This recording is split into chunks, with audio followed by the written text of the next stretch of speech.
देश की राजधानी, देश माने भारत देश की राजधानी दिल्ली से जो समाचार आ रहे हैं इस समय वो अच्छे नहीं हैं। गौ माता का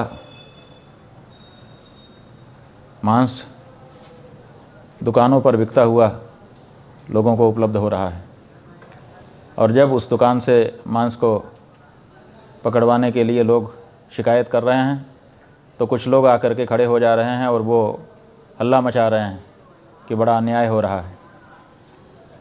प्रदर्शन करके यह भी कहते हुए लोग दिखाई दिए हैं कि ये तो हमारा भोजन है, हमारा मौलिक अधिकार है। बिल्कुल गलत बात है ये। जिस वस्तु से आप ही के देश के किसी व्यक्ति का हृदय जुड़ा हुआ है, जो किसी की आस्था का केंद्र है, जिसके प्रति हमारे हृदय में श्रद्धा भरपूर भरी हुई है, उसको आप अपने भोजन की प्लेट का अंग नहीं बता सकते हैं। अभिव्यक्ति की आज़ादी का मतलब ये नहीं है कि आप किसी को गाली दो।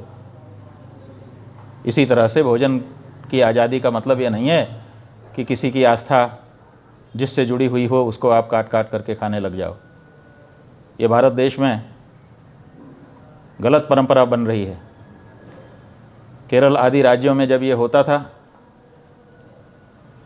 तब ये कहा जाता था कि ये एक तरफ हो रहा है।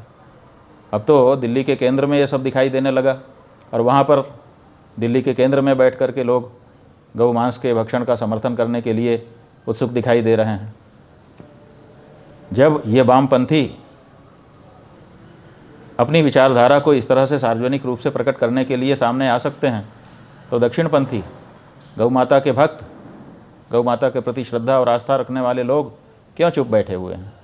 उन्हें भी आगे आना चाहिए और आगे आकर के उन्हें भी बताना चाहिए कि हम अपनी माता को बोटी बोटी काटा जाता हुआ देखने के लिए अब तैयार नहीं हैं।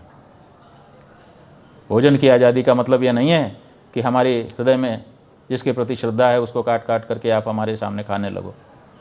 ये नहीं हो सकता है। जब से हमको दिल्ली के हमारे परम गौभक्त क्षितिज शंकर पांडे जी ने ये सूचना दी है, हृदय में हमारे पीड़ा है और इसीलिए हम ये कहना चाहते हैं कि कानून बिना हाथ में लिए लेकिन दृढ़ता से गौ भक्तों को भी अपनी बात कहने के लिए आगे आना होगा। जहाँ तक हमने सुना है, कल दोपहर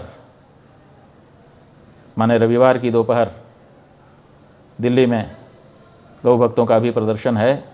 हम चाहेंगे कि उसमें गौ भक्त बड़ी संख्या में सम्मिलित होकर के गौ भक्तों की भावना को भी दिल्ली सरकार के सामने रखें और केंद्र सरकार के सामने रखें।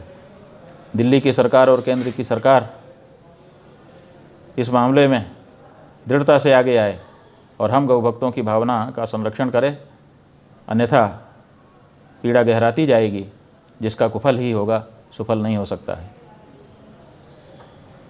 गौ माता की जय। गौ हत्या बंद हो और गौ हत्यारों को कड़ी सजा मिले। नारायण।